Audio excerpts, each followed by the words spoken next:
Այսօր ապրիլի 23-ն է, 2025 թվականի ապրիլի 23-ը 7 տարի առաջ այսօրը Հայաստանի երրորդ նախագահ Սերժ Սարգսյանը հրաժարական տվեց եւ տրամաբանություն մաղթեց հայ ժողովրդին։ Ես զարմանում եմ այդ մարդու տրամաբանության վրա։ Տրամաբանությունը մեզ այս 7 տարիներին չհանդիպեց, ավելին, այսօր մենք ունենք հարցեր, որոնք որևէ ձևով տրամաբանությունով հնարավոր չէ բացատրել։ Օրինակ, արդեն կասկածի տակ են դրվում հայոց ցեղասպանության հարցը։ Այսինքն այսօր հենց Հայաստանի իշխանություններն են ասում, եկեք հասկանանք ինչը տեղի ունեցել, եւ գուցե հենց հայերն են մեղավոր, որ Օսմանյան կայսրությունում նրանց մորթեցին։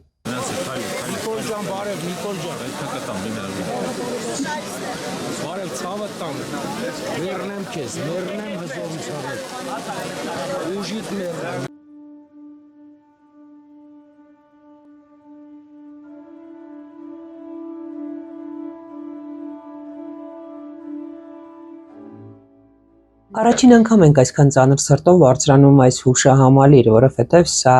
մեր ազգային կոնսենսուսի բարձունքն էր, բարձունք, որ թշնամին ուզում է գրավել, օգտագործելով Հայաստանի ներկայիս իշխանությունների վախերն ու տգիտությունը։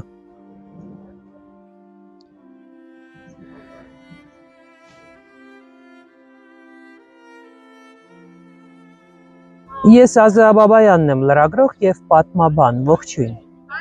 Ապրիլի 24-ին աշխարհասփյուր հայերը նշելու են հայոց ցեղասպանության 110-րդ տարելիցը եւ հիշելու են 1.5 միլիոն հայ նահատակներին։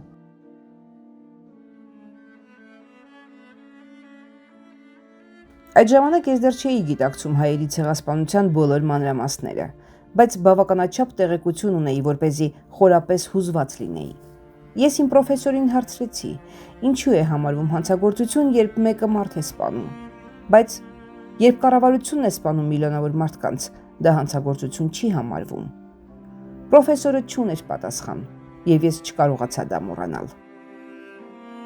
Սա մեջբերում էր իրավունքի պրոֆեսոր հրեա Ռաֆայել Լեմկինի հիշողություններից։ Լեմկինն է առաջինը շրջանառության մեջ դրել ցեղասպանություն տերմինը եւ իր ամբողջ կյանքի ընթացքում ուսումնասիրել է հայոց ցեղասպանությունը։ Նա մասնակցել է նաեւ ՄԱԿ-ի 1948 թվականին ընդունած կոնվենցիայի մշակմանը եւ ուսումնասիրել է մարդկության պատմության բոլոր ցեղասպանությունները։ Եվ չնայած որ երկրորդ համաշխարհային պատերազմի ժամանակ հոլոկոստից սպանվել էին նաեւ հոլոկոստի ժամանակ սպանվել էին նաև նրա բարեկամները, անձամբ հենց Լեմկինի բարեկամները, հայոց ցեղասպանության ուսումնասիրությունը իր ուշադրության կենտրոնում էր ողջ կյանքում։ Պետք է մենք մեր ճշմարտություններին վերադառնանք, այն ինչ որ մենք համարում ենք ճշմարտություն, դա ճշմարտություն է թե չէ։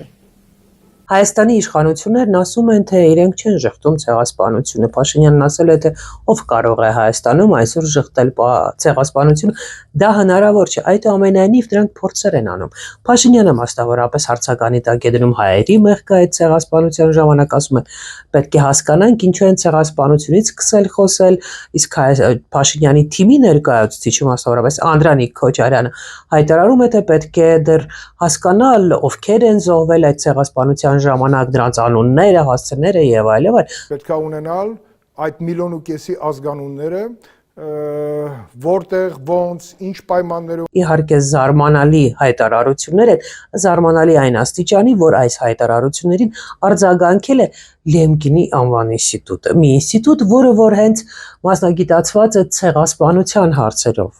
Մեջբերեմ մի հատված Լեմկինի ինստիտուտի հայտարարությունից։ Նրա իմաստազուրկ հայտարարություններն անտեսում են հայերի ցեղասպանության վերաբերյալ թուրք, գերմանացի, բրիտանացի, ամերիկացի եւ հայ գիտնականների, ինչպես նաեւ այլոց ուսումնասիրությունները խոչընդոտում են արդարության համար շարունակվող պայքարում հանուն ցեղասպանության զոհերի եւ ստեղծում են վտանգավոր տարածաշրջանային իրադրություն, հատկապես արցախցիների հանդեպ Ադրբեջանի իրականացրած ցեղասպանության ու Հայաստանի նկատմամբ սպառնալիքների համատեքստում, նշված է ինստիտուտի տարածած տեքստում։ Եկեք մեկ անգամ եւս հասկանանք ինչը տեղի ունենում։ Լեմկինի անվան ինստիտուտը դատապարտում է Հայաստանի իշխանությունների հայտարարությունը։ Մեր ինքնության ամենակարևոր մենք հայոց ցեղասպանության պատմությանն էլ պետք է վերադառնանք, պետք է հասկանանք լավ ինչ է տեղի ունեցել եւ ինչու է տեղի ունեցել։ Թուրքիայի իշխանությունները նախկինում երբեք չէին կարող նույնիսկ երազել, որ Հայաստանում կլինի իշխանություն, որ բաց է Աբբաս կհայտարարի, եկեք հասկանանք ինչու է տեղի ունեցել այդ ցեղասպանությունը, եկենք հասկանանք ինչու է աշխարհը խոսել հայոց ցեղասպանությունից։ Փաստացի այսօր թուրքերն ունեն հենց այդպիսի Հայաստանի իշխանություններ։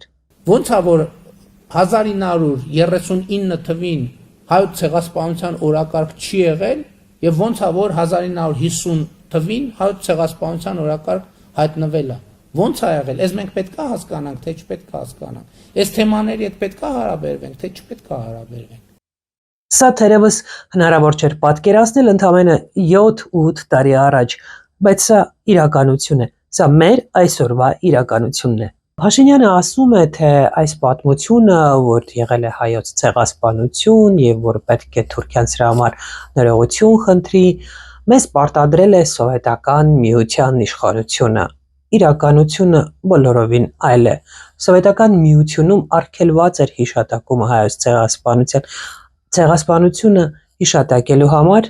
մարդիկ դատապարտվում էին, աքսորվում էին եւ նույնիսկ հայտնվում էին բանտախցերում։ Առաջին անգամ 100,000-ավոր քաղաքացիներ դուրս եկան Երևանի փողոցներ հիշելու հայոց ցեղասպանության զոհերին 1965 թվականին։ Դա ազգային ինքնագիտակցության այնպիսի վերելք էր, որ նույնիսկ խորհրդային միությունը չկարողացավ արգելել։ Հիշատակի պահանջը բողոքի վերածելու համար նրանք համաձայնեցին կառուցել այս հուշահամալիրը եւ իհարկե մեծ դերակատարություն ուներ դրանում նաեւ սովետական Հայաստանի Կոմկուսի առաջին քարտուղար Յակով Զարոբյանը, որ խիզախություն ունեցավ դիմելու սովետական միության իշխանություններին եւ բացատրելու, որ ավելի լավ է կառուցենք այս հուշահամալիրը։ Մեր լուսահոգի գործընկեր Արմեն Դուլյանը այս մասին պատմում է Ռուզան Խաչատրյանի հուշահամալիրին նվիրված ֆիլմում։ Արմեն Դուլյանը պատմում է, որ առաջին անգամ ցեղասպանության մասին լսել է դպրոցում, երբ պատուհանից լսել են ինչ որ ամբողջի ձայն, մարդիկ գոռում էին հողեր, հողեր, հողեր, եւ հետո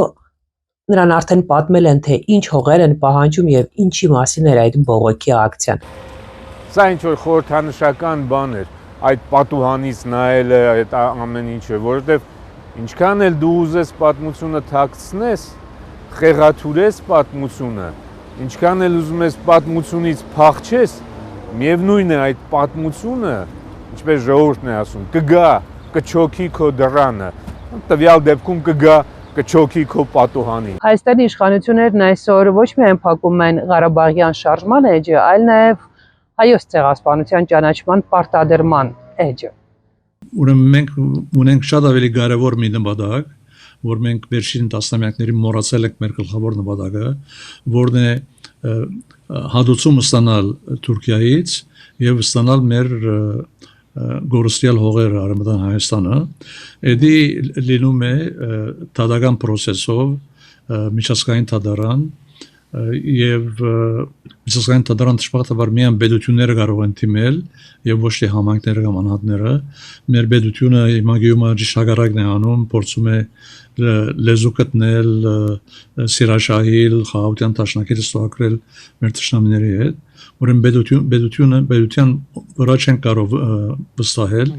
բայց մենք կարող ենք օրինակ համար Ամերիկայում, ամերիկյան դատարաններում դատ բացել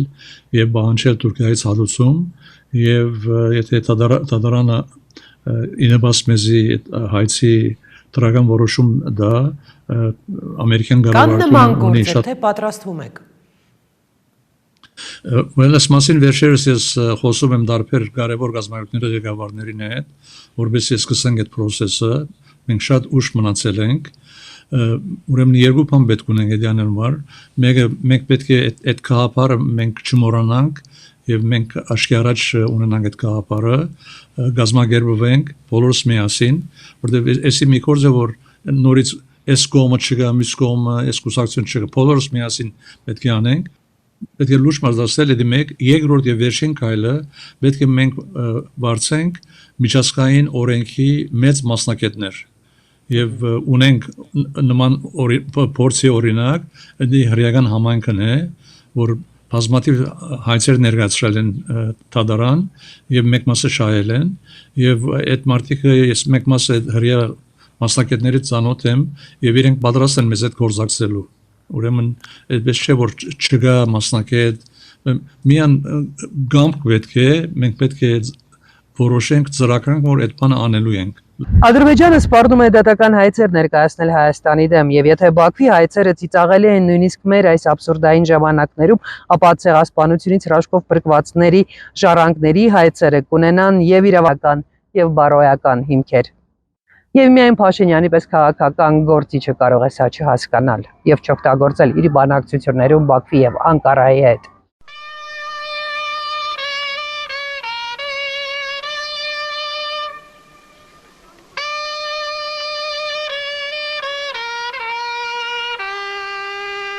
Հաճախ եմ լսում իմ արտասահմանցի ընկերներից զարմանքը, որ հայերը կարողացել են փլուզել խորհրդային միությունը Ղարաբաղյան շարժումով, հայերը կարողացել են առաջինը խորհրդային միությունում դուրս գալ նման հսկայական մարդաշատ բողոքի ակցիայի ցեղասպանության ճանաչման պահանջով, իսկ այսօր հայերը Աստորեն զիջում են սեփական իշխանություններին, որոնք անհետ հայտարարություններ են անում, կատարելով Բաքվի եւ Անկարայի պահանջները։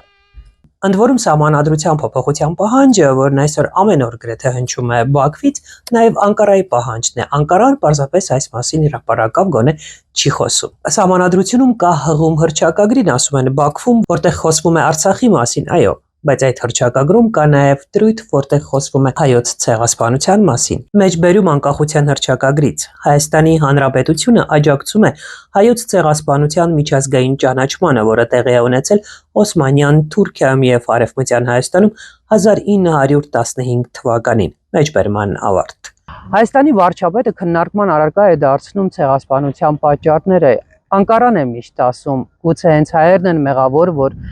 տեղի է ունեցել, այնինչ տեղի է ունեցել Օսմանյան կայսրությունում առաջին համաշխարհային պատերազմի ժամանակ։ Այս հարցին իդեպ շատ լավ պատասխանում է պրոֆեսոր Անդրեյ Զուբովը։ И вот здесь произошло то, что и есть преступление. Потому что такие националистические, я бы сказал, измены, преступления,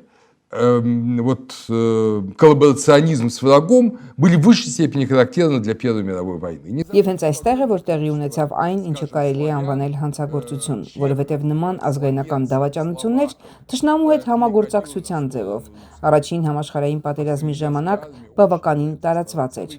Չմոռանանք, որ սլավոնների, չեխերի, սլովենների, սլովակների մեծ մասը անցնում էին ռուսների կողմը, եւ այդ պատճառով ավստրո-հունգարական բանակը շատ էր տուժում։ Ամբողջ գնդեր էին անցնում ռուսների կողմը, սակայն նույնիսկ ամենասարսափելի երազում կայսր Ֆրանց Իոսիֆը չէր կարող պատկերացնել Պրահայի կամ Բրնոյի սլավոնական բնակչության արտաքսումը կամ ոչնչացումը։ Նա հասկանում էր, որ անհատների կամ նույնիսկ ամբողջական խմբերի հանցագործությունները չեն նշանակում ողջ ժողովրդի հանցագործություն։ Դաժանորեն պատժում էին դավաճաններին, բայց երբեք մարդկանց չէին պատժում ազգային պատկանելության համար։ Սա չկար նաև Ռուսաստանում։ Օրինակ, երբ Աջարիայում ապստամբություն սկսվեց եւ մահմեդական բնակչությունը աջակցեց թուրքական բանակին, այո, պատժում էին համագործակցողներին, բայց նույնիսկ նրանց մտքով չէր անցնում ոչնչացնել Բաթումի օկրուգի ողջ մահմեդական բնակչությանը։ Այսինքն մենք գործ ունենք ազգային անպատժելիության մակարդակի հետ։ Պանթուրքիզմի, թուրքանական ազգայնականության, պարտությունների դառնության եւ իրական պարտիզանական պայքարի պայմաններում փաշաները փետրվարի վերջին ընդունեցին սարսափելի որոշում հայերի ամբողջական տեղահանման եւ բանակում եղած հայ զինվորների դուրսբերման ու բնաջնջման վերաբերյալ։ Փաստաթղթերում թղթային մակարդակով այդ որոշումն ընդունվեց առանց ծայրահեղ արտահայտությունների, բայց բանավոր ձևով երիտթուրքերն իրենց նահանգապետերին ասում էին, որ հնարավոր է բնաջնջել 5 տարեկանից բարձր բոլոր հայ տղամարդկանց։ Տեղում սակայն սպանում էին անգամ մանուկներին, չնայած որոշ երեխաների տանում էին թուրքական ընտանիքներ եւ թուրքացնում։ Կանանց ու երեխաներին ուղարկում էին Սիրիայի անապատներ, անխուսափելի մահվան, եւ բնականաբար այդ ամենն ուղեկցվում էր դաժան բռնություններով։ Դա իսկական սարսափ էր։ Հայաստանի իշխանությունները այսօր երազում են բարեկամություն անել Ադրբեջանի եւ Թուրքիայի հետ։ Հենց այդ պատճառով դրանք Ադրբեջանին փաստացի նվիրեցին Արցախը, ընդ որում հայաթափված Արցախը, ինչի մասին Ադրբեջանի իշխանությունները նույնիսկ երազել չէին կարող ընդամենը մի քանի տարի առաջ։ Եվ այն ժամանակ թիմագիծները Փաշինյանի ասում էին, թե մենք չենք կարող պահել Արցախը, մենք պետք է հրաժարվենք Արցախից, որպեսզի Հայաստանը անվտանգ ապրի, որպեսզի Հայաստանը պատերազմ չտեսնի։ Պարզվեց, որ Ղարաբաղն էր մեր երաշխիքը, անվտանգության երաշխիքը։ Ղարաբաղն էր, որ թշնամուն հեռու էր պահում Հայաստանից։ Ղարաբաղն էր, որ իսկապես վահան էր Հայաստանի համար, անվտանգության վահան, եւ այսօր նույնն է կատարվում նաեւ ցեղասպանության հետ։ Ընդ որում Հայաստանի իշխանություններն այս անիմաստ եւ տգետ քաղաքականությունը որդեգրել են այսօր, երբ աշխարհում ամեն ինչ փոխվում է եւ աշխարհում վտանգները գնալով միայն աճում են, երբ աշխարհում պարզապես մի աբսուրդային իրավիճակ է ստեղծվել։ Եվ Հայաստանի իշխանությունները Փաշինյանը հայոց ցեղասպանության արդեն ճանաչված փաստը, գերտերությունների կողմից ճանաչված փաստը որպես վահան օգտագործելու փոխարեն նա փորձում է նաև դա մոռացության տա։ Եկեք մի պահ հասկանանք, թե ինչի մասին է խոսքը։ Մենք չգիտենք ինչ հայտարարություն է անելու ցեղասպանության կապակցությամբ Հայաստանի ղեկավարը։ Սա գիտեք ինչ է նշանակում։ Սա նշանակում է, որ Հայաստանի ղեկավարը օտար է մեր ժողովրդի համար։ Հայաստանի ղեկավարը օտար է բոլորիս համար։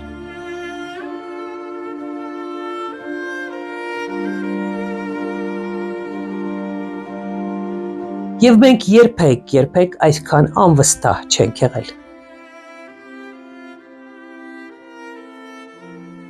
Տարիներ առաջ ապրիլի 24-ին Մոսկվայում Թուրքիայի դեսպանության դիմաց բողոքի ակցիայի ժամանակ մի հրեա աղջկա հանդիպեցի։ Երիտասարդ կնոջը հարցրեցի, արդյոք նա եկել է բողոքի այս ակցիային, որտեղ ցավն է ապրել, ինչպես հայերն են ապրում որպես հրեա, ասաց ոչ։ Ձեր ցավն ավելի մեծ է ու դաժան, որովհետև նրանք, ովքեր հոլոկոստն են իրագործել, մեզանից ներողություն են խնդրել, ձեզանից ոչ։